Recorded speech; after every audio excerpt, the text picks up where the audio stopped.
जब वो परफॉर्म कर रहा होता है तभी वो सड़क पर अपने डैड को देखता है। हालांकि उसके डैड ने उसे देख लिया होता है, लेकिन उसके नशे की वजह से वो उसे अवॉइड करके वहां से जा रहे होते हैं। जेम्स भागता हुआ अपने डैड के पास जाता है और उन्हें बताता है कि मैंने नशा छोड़ दिया है, मैं पूरी तरह से इससे जल्दी बाहर आ जाऊंगा। पर उसके डैड उसकी बातों पर यकीन नहीं करते, क्योंकि इसी तरह के प्रोमिस वो कई बार कर चुका है। तभी वहाँ पर जेम्स की स्टेप मदर आ जाती है। दरअसल उसके डैड ने अब दूसरी शादी कर ली है और उसकी जो स्टेप मदर है वो उसे बिल्कुल पसंद नहीं करती। वो बिल्कुल नहीं चाहती कि जेम्स की छाया उसके बच्चों पर पड़े। जेम्स चाहता है कि उसके डैड क्रिसमस के दिन उसे घर पर इन्वाइट करे और उसके डैड कहते हैं कि हम तुम्हें किसी और दिन बुलाएंगे। और जाने से पहले वो जेम्स को 20 पाउंड देते हैं। हालांकि जेम्स इन पैसों को नहीं लेना चाहता, लेकिन उसे पैसों की इस वक्त बहुत जरूरत है। और अब जेम्स अपने घर वापस आता है। वो देखता है कि उसके रूम के बाहर वही कैट है जिसे उसने सुबह छोड़ दिया था और अब ये कैट जख्मी होती है, उसके शरीर से खून निकल रहा होता है, जो देखकर जेम्स बहुत ज्यादा परेशान हो जाता है। इसीलिए वो कैट को लेकर अपने पास के घर में जाता है जहाँ पर एलिजाबेथ नाम की एक लड़की रहती है। एलिजाबेथ जब कैट को देखती है तो वो कहती है कि इसे एंटीबायोटिक की जरूरत है, तुम इसे हॉस्पिटल ले जाओ। वो उसे एक विजिटिंग कार्ड देती है जो कि एनिमल्स के हॉस्पिटल का है। एलिजाबेथ पूछती है कि इस कैट का क्या नाम है। वो बताता है कि मैंने इसका कोई नाम नहीं रखा, ये मेरी कैट नहीं है। एलिजाबेथ उसका नाम बॉब रख देती है और अब वो बॉब को लेकर हॉस्पिटल पहुंच जाता है जहां पर बहुत ज्यादा भीड़ होती है। कुछ देर के बाद उसका नंबर आता है। डॉक्टर बॉब को पूरी तरह से चेक करके उसके घावों को साफ कर देती है और कहती है कि इसे तुम्हें दवा देनी पड़ेगी। जिसके बाद वो दवा लेने के लिए काउंटर पर जाता है, लेकिन दवा की कीमत 22 पाउंड होती है। लकीली उसके पास 22 पाउंड होते हैं, क्योंकि आज सुबह ही उसके डैड ने उसे 20 पाउंड दिए थे। हालांकि इन पैसों से वो कई दिन तक खाना खा सकता था, लेकिन उसे बॉब की बहुत ज्यादा चिंता होती है। इसीलिए बिना कुछ सोचे समझे वो उसके लिए दवा लेकर घर वापस आ जाता है। जेम्स इस बात से भी बहुत परेशान होता है कि आज वो वेल से मिलने नहीं गया। दरअसल वेल के साथ उसका अपॉइंटमेंट था। घर आने के बाद वो बॉब को दवा खिलाने की कोशिश करता है, पर बॉब दवा नहीं खाता। इसीलिए वो बॉब को लेकर एलिजाबेथ के पास जाता है। एलिजाबेथ बहुत आराम से, बहुत प्यार से बॉब को दवा खिला देती है, जो देखकर जेम्स को बहुत खुशी होती है। वो एलिजाबेथ से बहुत सारी बातें करता है और बातों के दौरान उसे पता चलता है कि एलिजाबेथ नशा करने वाले लोगों से बहुत नफरत करती है। इसीलिए वो एलिजाबेथ को अपने बारे में कुछ नहीं बताता। वो सिर्फ इतना ही कहता है कि मैं एक म्यूजिशियन हूँ, मैं गाना गाकर पैसे कमाने की कोशिश करता हूँ। अगले दिन वो वेल के पास जाता है, जो बहुत गुस्से में होती है क्योंकि एक दिन पहले जेम्स को उससे मिलने आना था। उसका अपॉइंटमेंट था जो जेम्स ने मिस कर दिया। वो जेम्स से कहती है कि अगर तुमने इसी तरह से एक बार फिर किया तो तुम्हें जो रहने के लिए रूम दिया गया है वो तुमसे वापस ले लिया जाएगा। जेम्स उसे बॉब के बारे में और एलिजाबेथ के बारे में सब कुछ बताता है। वेल उसे कहती है कि तुम एलिजाबेथ से दूर रहो, क्योंकि जब भी कोई इंसान नशा छोड़ने की कोशिश करता है तो उसे किसी भी नई रिलेशनशिप में नहीं पड़ना चाहिए, क्योंकि नए रिश्ते इंसान के इमोशन को ट्रिगर करते हैं, जिस वजह से इंसान दोबारा से नशा शुरू कर सकता है। जेम्स उसकी बात मानकर वहां से निकल जाता है और अब कुछ हफ्ते बीत जाते हैं, जिसके बाद बॉब पूरी तरह से ठीक हो जाता है। जेम्स और बॉब अब बहुत अच्छे दोस्त बन चुके हैं। जेम्स बॉब से बहुत प्यार करता है और बॉब भी हमेशा उसके आने का इंतजार करता है। अब एक सुबह जेम्स जब अपने काम पर जाने के लिए बस पर चढ़ता है तो बॉब भी भागकर बस पर चढ़ जाता है, जो देखकर जेम्स को गुस्सा आता है। पर बस के जो पैसेंजर्स होते हैं वो बॉब को देखकर बहुत खुश हो जाते हैं। इसीलिए जेम्स बॉब को अपनी गोद में बिठा लेता है। जिसके बाद बस की जो कंडक्टर होती है वो बॉब के गले में एक फीता बांध देती है ताकि जेम्स उसे अपने कंट्रोल में रख सके। इसके बाद जेम्स बस से उतर जाता है, लेकिन बॉब इधर उधर जा रहा होता है, इसीलिए बॉब को अपने कंधे पर बिठा लेता है, जो देखकर बहुत सारे लोग जेम्स के साथ सेल्फी खींचते हैं। और आज जब वो परफॉर्म करता है तो बॉब की वजह से वहाँ पर बहुत सारे लोग खड़े हो जाते हैं जो उसकी परफॉर्मेंस देखते हैं, जिस वजह से उसे अच्छे खासे पैसे मिल जाते हैं। जेम्स आज बहुत खुश है क्योंकि पहली बार उसने एक दिन में इतने सारे पैसे कमाए हैं, जिन पैसों से वो अपने लिए और बॉब के लिए अच्छा खाना खरीदता है। अगली सुबह एक बार फिर से वो बॉब को अपने साथ ले जाता है और अब उसका रोज का रूटीन है। वो बॉब को अपने कंधे पर बैठाकर परफॉर्म करता है। बहुत सारे लोग उसकी परफॉर्मेंस देखते हैं, जिससे उसे अच्छे पैसे मिलते हैं। एक दिन उसका वही दोस्त जो उसके साथ नशा किया करता था वो उसके पास आता और कहता है कि मुझे कुछ पैसे दे दो। जेम्स उसे कुछ पैसे देते हुए कहता है कि इन पैसों से खाना खाना, इससे नशा मत करना।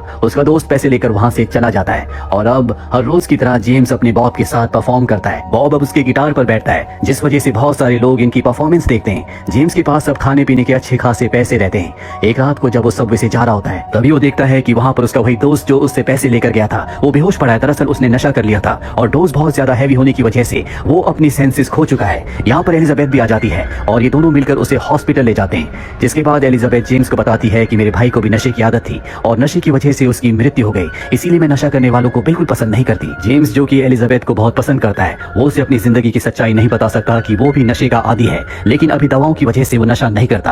अगले दिन वो वेल से मिलने जाता है और कहता है कि मेरी जो दवा की डोज है मैं उसे पूरी तरह से खत्म करना चाहता हूँ। वेल उसे समझाती है कि अभी ये सही वक्त नहीं है, तुम्हें कुछ दिन और इंतजार करना चाहिए। दरअसल उसकी दवा की जो डोज होती है उसकी मात्रा अब पहले से बहुत कम हो चुकी है, पर जेम्स अब इसे पूरी तरह से खत्म करके एक नॉर्मल इंसान की तरह जीना चाहता है। और अब क्रिसमस का दिन आ जाता है। वो एलिजाबेथ के साथ अच्छा टाइम स्पेंड करता है। एलिजाबेथ उसे एक पेंटिंग गिफ्ट करती है और जेम्स उसे गाना गाकर सुनाता है। जिसके बाद वो बॉब को लेकर अपने डैड के घर जाता है, जहाँ पर उसकी स्टेप सिस्टर्स होती हैं जो जेम्स से बहुत बदतमीजी करती हैं। और यहाँ पर अब जेम्स के डैड भी उसे यहाँ से जाने के लिए कहते हैं। हालांकि उन्हें समझाने की कोशिश करता है कि वो नशे से पूरी तरह से दूर है, पर उसके डैड नहीं चाहते कि जेम्स उनके घर पर आए। तभी बॉब उसके कंधे से उतरकर घर पर भागने लगता है, जिससे वो बहुत सारी चीजें गिरा देता है। अब यहाँ पर जेम्स की स्टेप मदर भी आ जाती है, जो देखकर बहुत गुस्से में आ जाती है कि बॉब ने घर में चारों तरफ बहुत सारी चीजें गिरा दी है, इसीलिए जेम्स को यहाँ से जाने के लिए कहती है, जिसके बाद जेम्स यहाँ से चला जाता है। अगले दिन जब वो परफॉर्म कर रहा होता है तभी वहाँ पर एक शरारती बच्चा आता है जो जानबूझकर अपने डॉग से जेम्स के बैग के ऊपर पी करवाता है। वहाँ पर खड़े लोग उस बच्चे पर बहुत गुस्सा करते हैं, जिस वजह से वहाँ पर शोर शराबा हो जाता है।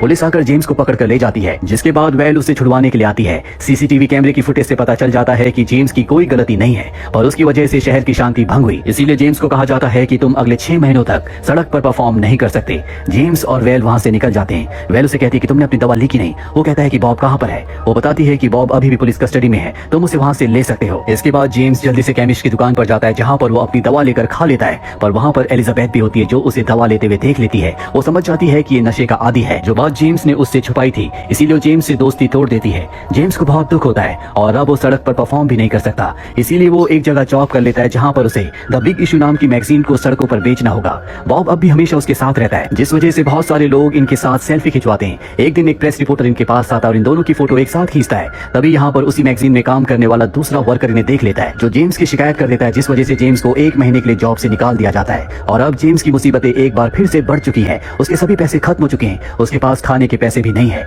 इसीलिए वो एक बार फिर से सड़कों पर परफॉर्म करना शुरू कर देता है, जो कि एलिजाबेथ देख लेती है। वो जेम्स से कहती है कि तुम ऐसा नहीं कर सकते, अगर पुलिस ने देख लिया तो तुम्हें एक बार फिर से जेल भेज दिया जाएगा। जेम्स को यहाँ पर एहसास हो जाता है कि एलिजाबेथ को अब भी उसकी परवाह है, यानी कि वो अब भी जेम्स को पसंद करती है। अब किसी तरह से 1 महीना गुजर जाता है, जिसके बाद जेम्स को एक बार फिर से मैगजीन बेचने की जॉब मिल जाती है। यहाँ पर एक लेडी उसके पास आती है और कहती है कि मैं तुम्हारी कैट को खरीदना चाहती हूँ, लेकिन जेम्स साफ साफ मना कर देता है, क्योंकि बॉब के अलावा उसका इस दुनिया में और कोई नहीं है। तभी वहाँ पर एक डॉग आता है जो जोर से भौंकता है, जिस वजह से बॉब डर जाता है और उसके कंधे से कूद कर भाग जाता है। जेम्स उसका पीछा करता है, लेकिन उसे बॉब का कुछ पता नहीं चलता।